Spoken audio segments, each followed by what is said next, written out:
चरकसंहिता चिकित्सास्थानं चतुर्थोऽध्यायः। रक्तपित्तचिकित्सितम्। अथातो रक्तपित्तचिकित्सितं व्याख्यास्यामः इति स्माह भगवान् आत्रेयः। विहरन्तै जितात्मानं पैचगङ्गे पुनर्वसुं प्रणम्योवाच निर्मोहमग्निवेशोऽग्निवर्चसम्। भगवन् रक्तपित्तस्य हेतुरुक्तः सलक्षणः वक्तव्यं यत् परन्तस्य वक्तुमर्हसि तद्गुरो। गुरुरुवाच महागदं महावेगमग्निवच्छीघ्रकारि च हेतुलक्षणविच्छीघ्रं रक्तपित्तमुपाचरेत्। तस्योष्णं तीक्ष्णमम्लै च कटूनि लवणानि च घर्मश्चान्नविदाहश्च हेतुः पूर्वन्निदर्शितः। तैर्हेतुभिः समुत्क्लिष्टं पित्तं रक्तं प्रपद्यते तद्योनित्वात् प्रपन्नै च वर्धते तत्प्रदूषयत्। तस्योष्मणा द्रवो धातुर्धातोर्धातोः प्रसिच्यते स्विद्यतस्तेन संवृद्धिं भूयस्तदधिगच्छति। संयोगात् दूषणात् तत्तु सामान्यात् गन्धवर्णयोः रक्तस्य पित्तमाख्यातं रक्तपित्तं मनीषिभिः। प्लीहानै च यकृच्चैव तदधिष्ठाय वर्तते स्रोतांसि रक्तवाहिनी तन्मूलानि हि देहिनाम्। सान्द्रं सपाण्डु सस्नेहं पिच्छिलै च कफान्वितं श्यावारुणं सफेनै च तनुरूक्षै च वातिकम्। रक्तपित्तं कषायाभं कृष्णं गोमूत्रसन्निभं मेचकागारधूमाभमैजनाभै च पैत्तिकम्। संसृष्टलिङ्गं संसर्गात् त्रिलिङ्गं सान्निपातिकम्। एकदोषानुगं साध्यं द्विदोषं याप्यमुच्यते। यत्त्रिदोषमसाध्यं तन्मन्दाग्नेरतिवेगवत् व्याधिभिः क्षीणदेहस्य वृद्धस्यानश्नतश्च यत्। गतिरूर्ध्वमधश्चैव रक्तपित्तस्य दर्शिता ऊर्ध्वा सप्तविधद्वारा द्विद्वारा त्वधरा गतिः। सप्तच्छिद्राणि शिरसि द्वे चाधः साध्यमूर्ध्वगं याप्यन्त्वधोगं मार्गौ तु द्वावसाध्यं प्रपद्यते। यदा तु सर्वच्छिद्रेभ्यो रोमकूपेभ्य एव च वर्तते तामसङ्ख्येयां गतिं तस्याहुरान्तिकीम्। यच्चोभयाभ्यां मार्गाभ्यामतिमात्रं प्रवर्तते तुल्यं कुणपगन्धेन रक्तं कृष्णमतीव च। संसृष्टं कफवाताभ्यां कण्ठे सज्जति चापि यत् यच्चाप्युपद्रवैः सर्वैर्यथोक्तैः समभिद्रुतं। हारिद्रनीलहरितताम्रैर्वर्णैरुपद्रुतं क्षीणस्य कासमानस्य यच्च तच्च न सिद्ध्यति। यद्विदोषानुगै यद्वा शान्तं शान्तं प्रकुप्यति मार्गान्मार्गै चरेद्यद्वा याप्यं पित्तमसृक् च तत्। एकमार्गं बलवतो नातिवेगं नवोत्थितं रक्तपित्तं सुखे काले साध्यं स्यान्निरुपद्रवम्। स्निग्धोष्णमुष्णरूक्षै च रक्तपित्तस्य कारणम् अधोगस्योत्तरं प्रायः पूर्वं स्यादूर्ध्वगस्य तु। ऊर्ध्वगं कफसंसृष्टमधोगं मारुतानुगं द्विमार्गं कफवाताभ्यामुभाभ्यामनुबध्यते। अक्षीणबलमांसस्य रक्तपित्तं यदश्नतः तद्दोषदुष्टमुत्क्लिष्टं नादौ स्तम्भनमर्हति। गलग्रहं पूतिनस्यं मूर्च्छायमरुचिज्वरं गुल्मं प्लीहानमानाहं किलासं कृच्छ्रमूत्रताम्। कुष्ठान्यर्शांसि विसर्पं वर्णनाशं भगन्धरं बुद्धीन्द्रियोपरोधै च कुर्यात् स्तम्भितमादितः। तस्मादुपेक्षं बलिनो बलदोषविचारिणा रक्तपित्तं प्रथमतः प्रवृद्धं सिद्धिमिच्छता। प्रायेण हि समुत्क्लिष्टमामदोषाच्छरीरिणां वृद्धिं प्रयाति पित्तासृक् तस्मात्तल्लङ्घ्यमादितः। मार्गौ दोषानुबन्धै च निदानं प्रसमीक्ष्य च लङ्घनं रक्तपित्तादौ तर्पणौ वा प्रयोजयेत्। ह्रीबेरचन्दनोशीरमुस्तपर्पटकैः श्रुतं केवलं श्रुतशीतं वा दद्यात् तोयं पिपासवे। ऊर्ध्वगे तर्पणं पूर्वं पेयां पूर्वमधोगते कालसात्म्यानुबन्धज्ञो दद्यात् प्रकृतिकल्पवित् जलं खर्जूरमृद्विका मधुकैः सपरूषकैः श्रुतशीतं प्रयोक्तव्यं तर्पणार्थे सशर्करम् तर्पणं सघृतक्षौद्रं लाजचूर्णैः प्रदापयेत् ऊर्ध्वगं रक्तपित्तं तत्पीतं काले व्यपोहति मन्दाग्नेरम्लसात्म्याय तत्साम्लमपि कल्पयेत् दाडिमामलकैर्विद्वान् अम्लार्थं चानुदापयेत् शालिषष्टिकनीवारकोरदूषप्रशान्तिकाः श्यामाकश्च प्रियङ्गुश्च भोजनं रक्तपित्तिनां मुद्गा मसूराश्चणकाः समकुष्ठाढकीफलाः प्रशस्ताः सूपयूषार्थे कल्पिता रक्तपित्तिनां पटोलनिम्बवेत्राग्रप्लक्षवेतसपल्लवाः किराततिक्तकं शाकं गण्डीरः सकठिल्लकः कोविदारस्य पुष्पाणि काश्मर्यस्याथ शाल्मलेः अन्नपानविधौ शाकं यच्चान्यद्रक्तपित्तनुत् शाकार्थं शाकसात्म्यानां तच्छस्तं रक्तपित्तिनां स्विन्नं वा सर्पिषा भृष्टं यूषवद्वा विपाचितम् पारावतान् कपोतांश्च लावान् रक्ताक्षवर्तकान् शशान् कपिजलानेणान् हरिणान् कालपुच्छकान् रक्तपित्ते हितान् विद्याद्रसांस्तेषां प्रयोजयेत् ईषदम्लान् अनम्लान् वा घृतभृष्टान् सशर्करान् कफानुगे यूषशाकं दद्याद्वातानुगे रसं रक्तपित्ते यवागूनामतः कल्पः प्रवक्ष्यते पद्मोत्पलानां कीजल्कः पृश्निपर्णीप्रियङ्गुकाः जले साध्या रसे तस्मिन् पेया स्याद्रक्तपित्तिनां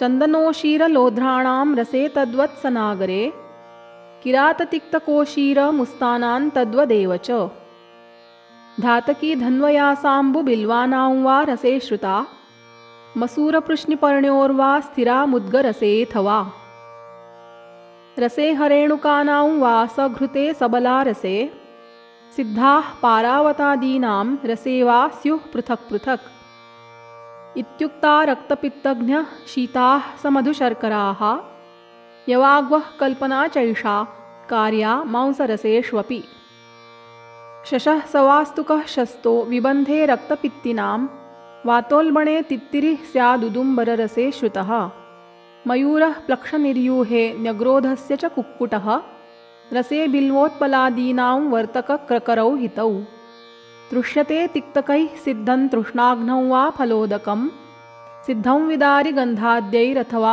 श्रुतशीतलम् ज्ञात्वा दोषावनुबलौ बलमाहारमेव च जलं पिपासवे दद्याद्विसर्गादल्पशोऽपि वा निदानं रक्तपित्तस्य यत्किञ्चित् सम्प्रकाशितं जीवितारोग्यकामैस्तन्न सेव्यं रक्तपित्तिभिः इत्यन्नपानं निर्दिष्टं क्रमशो रक्तपित्तनुत् वक्ष्यते बहुदोषाणां कार्यं बलवतां च यत् अक्षीणबलमांसस्य यस्य सन्तर्पणोत्थितं बहुदोषं बलवतो रक्तपित्तं शरीरिणः काले संशोधनार्हस्य तद्हरेन्निरुपद्रवं विरेचनेनोर्ध्वभागमधोगं वमनेन च त्रिवृतामभयां प्राज्ञः फलान्यारग्वधस्य वा त्रायमाणां गवाक्ष्या वा मूलमामलकानि वा विरेचनं प्रयुञ्जीत प्रभूतमधुशर्करं रसः प्रशस्यते तेषां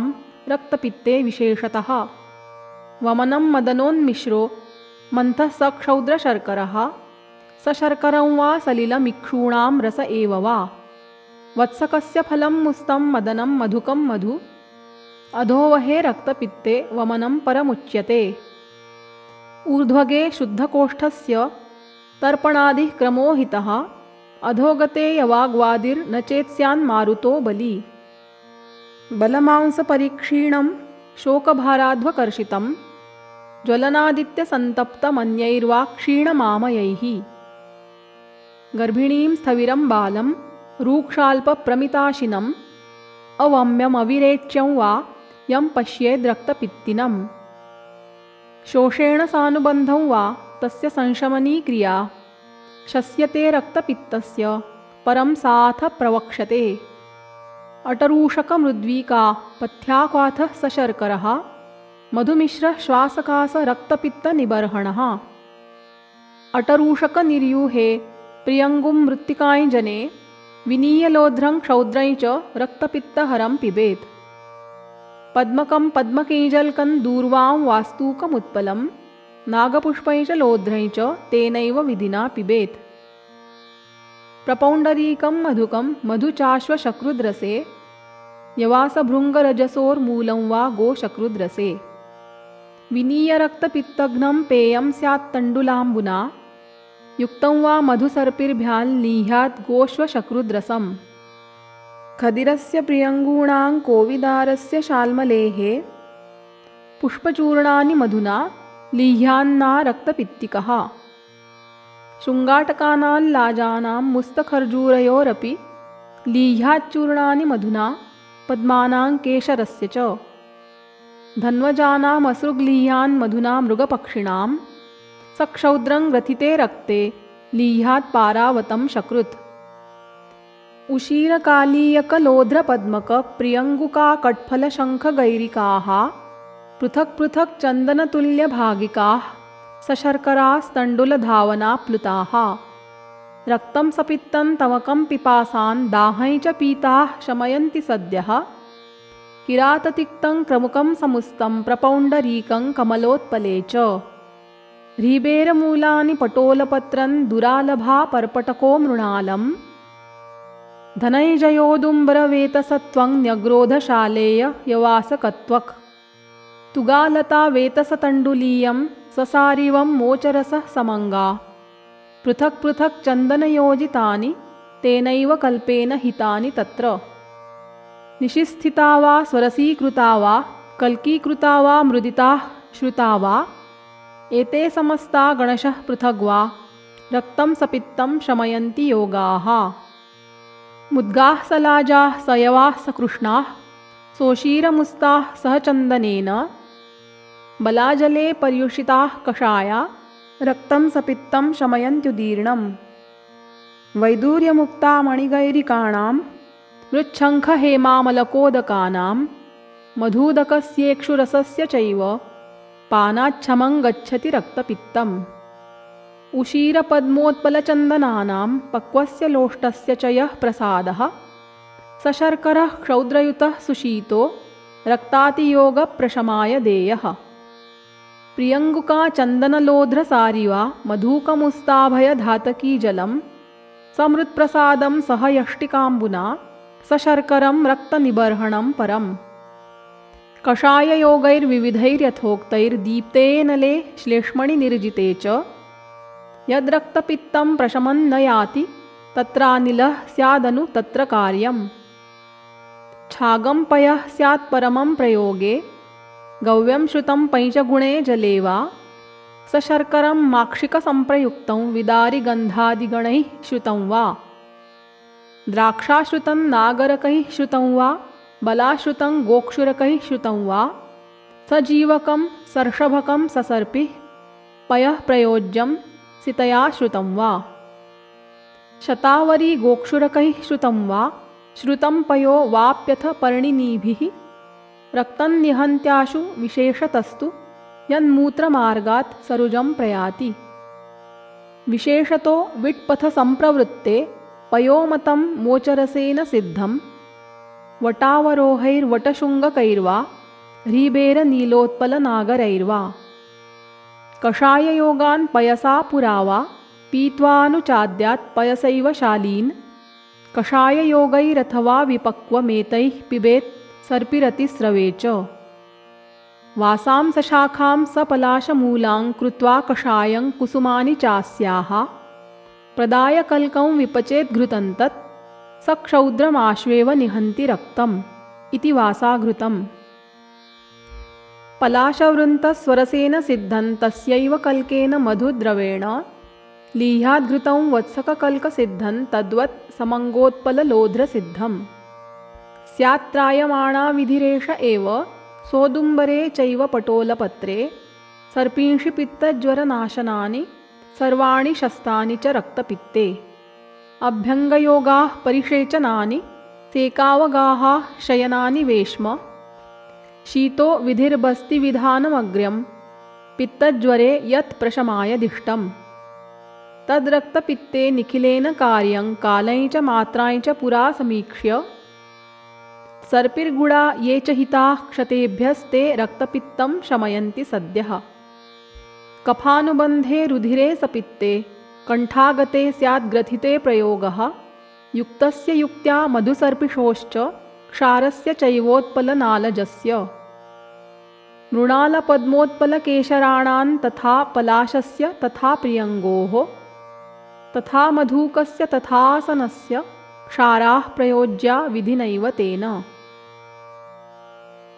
शतावरी दाडिमतिन्तिडीकं काकोलिमेदे मधुकं विदारीं पिष्ट्वा च मूलं फलपूरकस्य घृतं पचेत् क्षीरचतुर्गुणं ज्ञः कासज्वरानाह विबन्धशूलं तद्रक्तपित्तञ् च घृतं निहन्यात् यत्पञ्चमूलैरथपञ्चभिर्वा सिद्धं घृतं तच्च तदर्थकारी इति शतावर्यादिघृतम् कषाययोगा य इहोपदिष्टास्ते चावपीडे भिषजा प्रयोज्याः घ्राणात् प्रवृत्तं रुधिरं सपित्तं यदा भवेन्निःसृतदुष्टदोषम् रक्ते प्रदुष्टे ह्यवपीडबन्धे दुष्टप्रतिश्याय शिरोविकाराः रक्तं सपूयं कुणपश्च गन्धः स्याद्घ्राणनाशः कृमयश्च दुष्टाः नीलोत्पलं गैरिकशङ्खयुक्तं सचन्दनं स्यात्तु सिताजलेन नश्यन्तथाम्रास्थिरसः समङ्गा सधातकी मोचरसः सलोध्रः द्राक्षारसस्येक्षुरसस्य नस्यं क्षीरस्य दूर्वास्वरसस्य चैव यवासमूलानि पलाण्डुमूलं नस्यं तथा दाडिमपुष्पतोयम् प्रियालतैलं मधुकं पयश्च सिद्धं घृतं माहिषमाजिकं वा आम्रास्यपूर्वैः पयसा च नस्यं ससारिवैः स्यात् कमलोत्पलैश्च भद्रश्रियं लोहितचन्दनैः च प्रपौण्डरीकं कमलोत्पले च उशीरवानीरजलं मृणालं सहस्रवीर्या मधुकं पयस्या शालीक्षुमूलानि यवासगुन्द्रा मूलन्नलानां कुशकाशयोश्च कुचन्दनं शैवलमप्यनन्ता कालानुसार्या तृणमूलमृद्धिः मूलानि पुष्पाणि च वारिजानां प्रलेपनं पुष्करिणीमृदश्च उदुम्बराश्वत्थमधूकलोध्राः कषायवृक्षाः शिशिराश्च सर्वे प्रदेहकल्पे परिषेचने च तथावगाहे घृततैलसिद्धौ रक्तस्य पित्तस्य च शान्तिमिच्छन् भद्रश्रियादीनि भिषक् प्रयुञ्जात् धारागृहं भूमिगृहं सुशीतं वनै च रम्यै जलवातशीतं वैदूर्यमुक्तामणिभाजनानां स्पर्शाश्च दाहे शिशिराम्बुशीताः पत्राणि पुष्पाणि च वारिजानां क्षौमै च शीतं कदलीदलानि प्रच्छादनार्थं शयनासनानां पद्मोत्पलानाय च दलाः प्रशस्ताः प्रियङ्गुकाचन्दनरूषितानां स्पर्शाः प्रियाणाय च वराङ्गनानां दाहे प्रशस्ताः सजलाः सुशीताः पद्मोत्पलानाय च कलापवाताः सरिद्रदानां हिमवद्दरीणाय चन्द्रोदयानां कमलाकराणां मनोनुकूलाः शिशिराश्च सर्वाः कथाः सरक्तं शमयन्ति पित्तम् तत्र श्लोकौ हेतुं वृद्धिं संज्ञां स्थानं लिङ्गं पृथक् प्रदुष्टस्य मार्गौ साध्यमसाध्यं याप्यं कार्यक्रमै चैव पानान्नमिष्टमेव च वर्ज्यं संशोधनै च शमनै च गुरुरुक्तवान् यथावत् चिकित्सिते रक्तपित्तस्य इत्यग्निवेशकृते तन्त्रे चरकप्रतिसंस्कृते चिकित्सितस्थाने रक्तपित्तचिकित्सितं नाम चतुर्थोऽध्यायः।